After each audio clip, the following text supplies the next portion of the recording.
Dans une installation nucléaire, les zones exposées au rayonnement sont le plus souvent des zones contrôlées.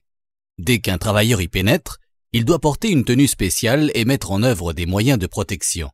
Son métier, son activité et ses méthodes de travail ne peuvent se concevoir sans la radioprotection.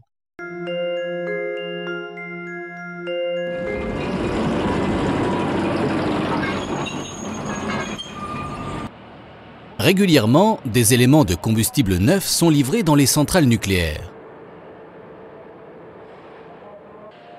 Une fois déballés, ils sont minutieusement vérifiés.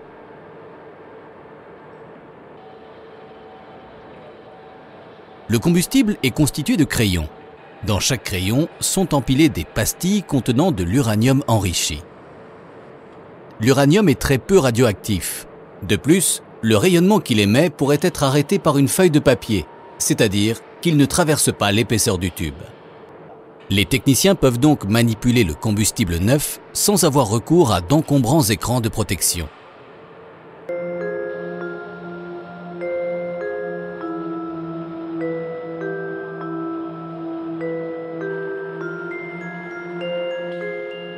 Chaque année, du combustible neuf vient remplacer une partie du combustible usé dans la chaudière nucléaire. Le combustible a fourni de l'énergie pendant 3 à 4 ans dans le réacteur et sa composition a profondément changé. Il renferme désormais un mélange complexe d'uranium, de plutonium et d'autres produits très radioactifs. Plus question de le toucher ni même de l'approcher. Seuls d'épais écrans de plomb, d'acier, de béton ou d'eau sont capables d'atténuer ces rayonnements. Dans une centrale, l'opération de déchargement du combustible usé se déroule dans une piscine sous 5 mètres d'eau. L'eau joue ici un double rôle. Elle refroidit les assemblages, qui sont très chauds, en même temps qu'elle protège efficacement les techniciens contre les rayonnements. Ensuite, le combustible usé est transféré via un sas situé au fond de la piscine dans un conteneur blindé baptisé « Château » qui va assurer la radioprotection du personnel et du public pendant tout le transport vers l'usine de retraitement.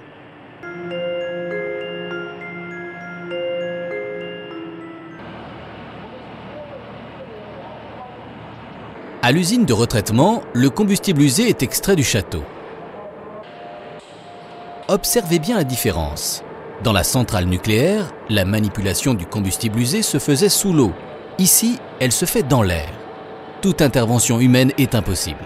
L'opération est donc entièrement automatisée et contrôlée à distance derrière d'épaisses vitres plombées. Après traitement mécanique et chimique, le combustible usé se retrouve sous forme liquide. Les produits radioactifs non réutilisables sont séparés du plutonium et de l'uranium, incorporés à du verre, puis coulés dans des fûts en acier inoxydable. Ce sont les déchets vitrifiés. Ces fûts sont extrêmement irradiants et doivent être manipulés à distance dans une hotte plombée. Ils sont pour le moment entreposés sous une épaisse dalle en béton dans des puits ventilés. Plusieurs options sont à l'étude pour leur gestion à long terme.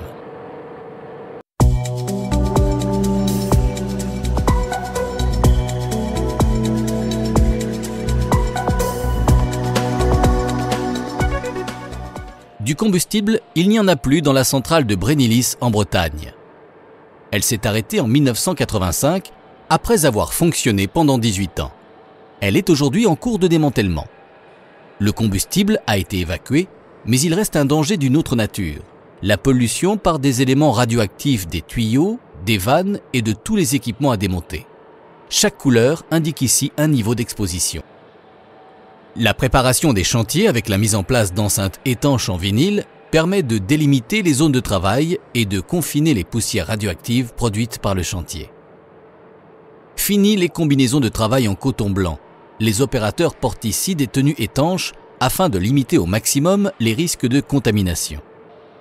Contamination par contact avec la peau, contamination par inhalation ou ingestion des poussières. Même les appareils de mesure sont protégés afin d'être réutilisés dans les chantiers suivants.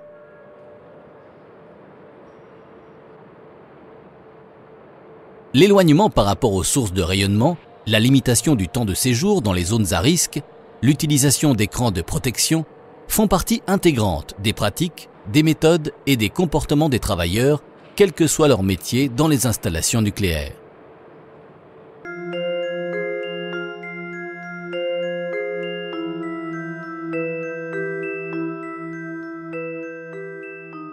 Qu'ils travaillent en zone contrôlée avec des gants, au-dessus d'un écran d'eau, derrière une vitre blindée ou dans une tenue étanche, tous ces professionnels sont susceptibles d'être exposés au rayonnement.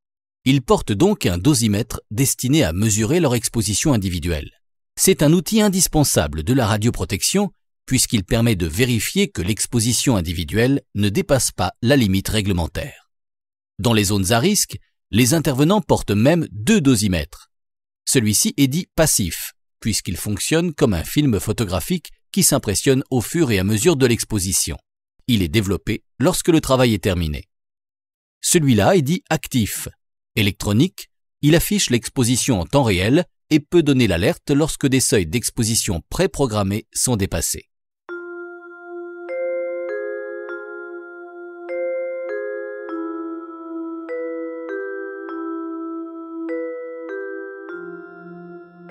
Le zonage, le balisage, les tenues, la surveillance des expositions individuelles, mais aussi la formation, tout concourt à une meilleure protection des travailleurs.